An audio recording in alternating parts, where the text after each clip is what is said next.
This week, the quiet became a little more profound.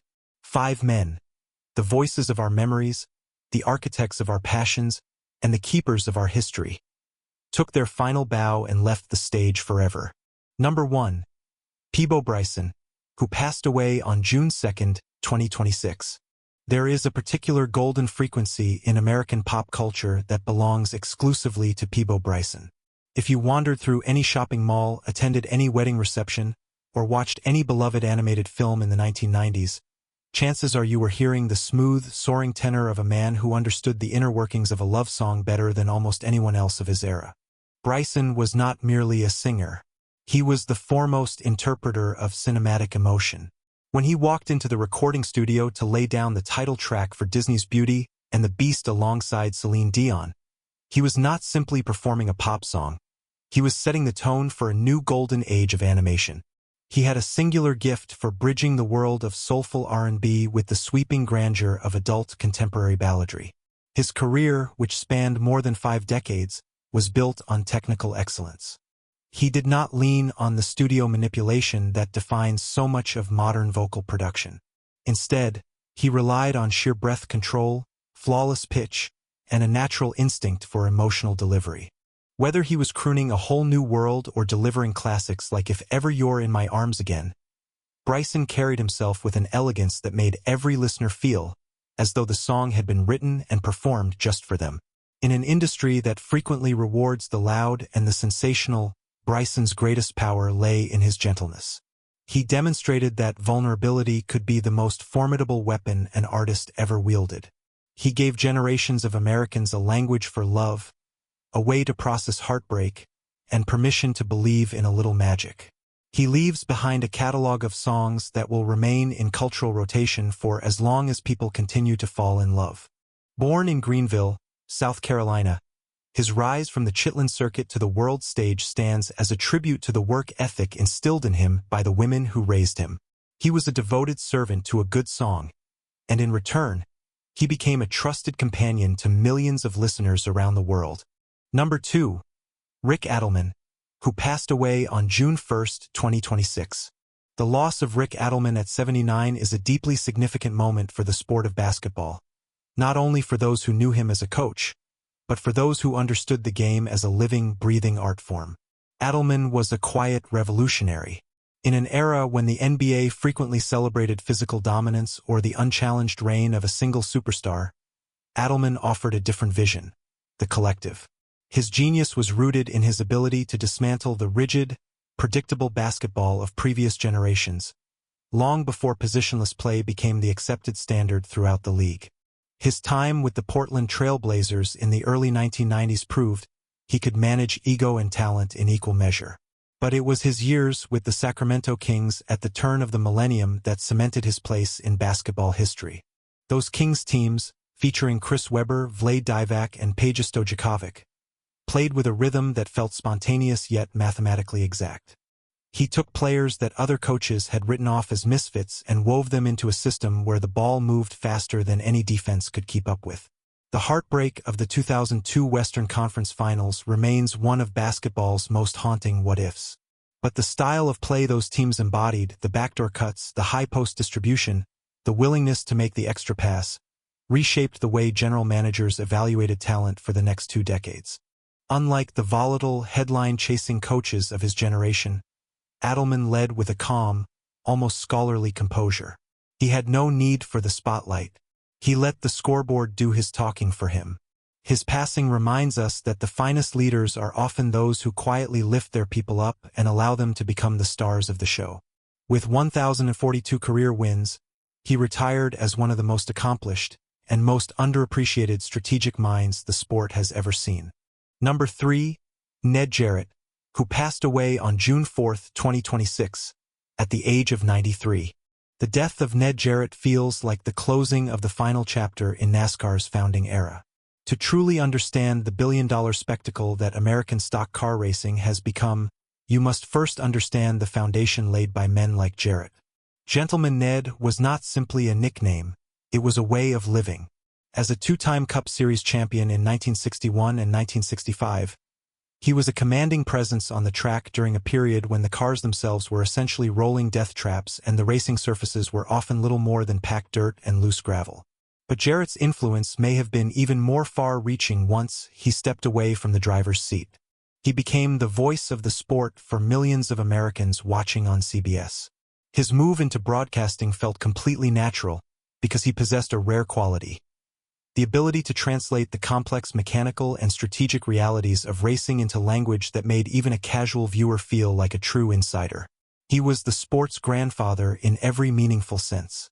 And when his son Dale won the Daytona 500 with Ned calling the race live on the air, it produced one of the most emotionally charged and quintessentially American moments in the entire history of sports broadcasting. Jarrett was a bridge. He helped carry racing from the back roads of the rural South into the mainstream of the American consciousness. His life was shaped by a quiet, unbreakable integrity. He did not simply drive cars at high speed. He elevated the very profession of the racing athlete, transforming the grease and grit of the garage into the dignity of a national pastime.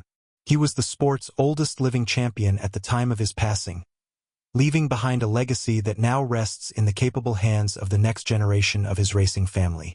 Number 4. Bob Packwood, who passed away on June 6, 2026.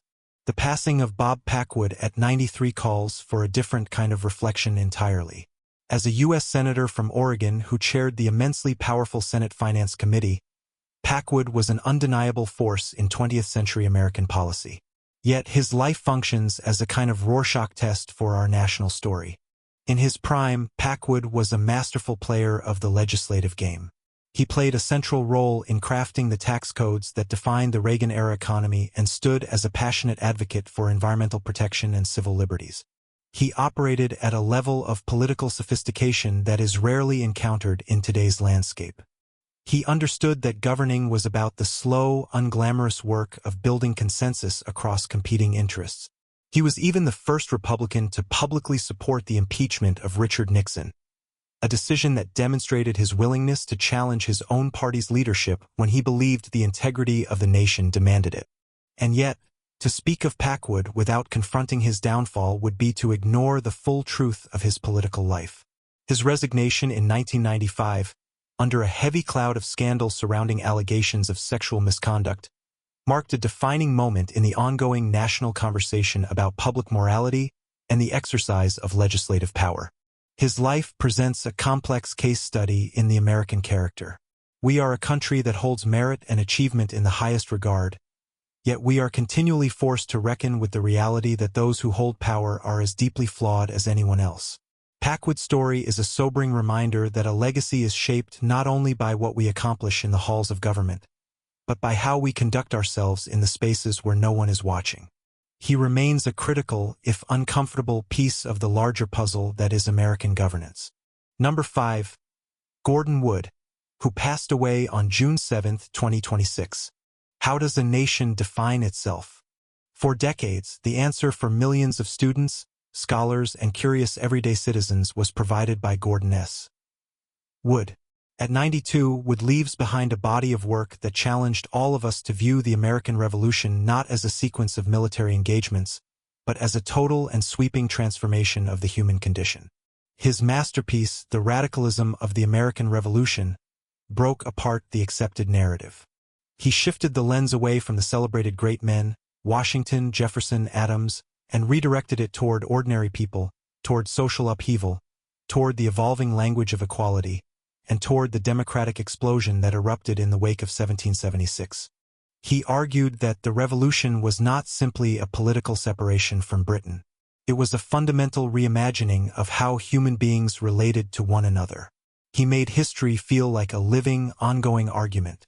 Whether he was engaging in spirited intellectual debate with fellow scholars or providing the intellectual foundation for broader cultural conversations, Wood possessed the rare ability to make the 18th century feel urgently relevant to the 21st. His legacy is, above all else, a call to action. He believed that the American experiment remained unfinished, and that a genuine understanding of our past was the only reliable path toward securing our future. He taught us that history is not a dusty archive of forgotten dates, but a continuous negotiation over values, identity, and purpose. As we lose his voice, we lose one of the most articulate champions of the idea that America was founded on a vision rather than on bloodline or monarchy. His passing leaves a genuine void in the academic world, but his books remain as vital and necessary as ever, ready to draw new readers into a conversation with the complicated, radical soul of the American founding. In the span of a single week, the United States has lost 5 pillars. We have lost the voice that sang our dreams, the coach who taught us to move as one, the driver who helped navigate our growth, the politician who held up a mirror to our failings, and the historian who charted the contours of our identity. These 5 men never crossed paths. Yet, in their own distinct ways, they were all engaged in the same great undertaking, the messy, beautiful, exhausting, and inspired work of building America. As we turn the page, we carry the pieces of what they left behind. We carry the melody of the ballad, the rhythm of the game, the thunder of the engine, the lesson written into law, and the full complexity of our origins. The week has ended, but their influence has not. It is woven into the very fabric of our culture, waiting quietly to be rediscovered by the next generation, who will, in their own time, find their own way to shape this forever evolving nation.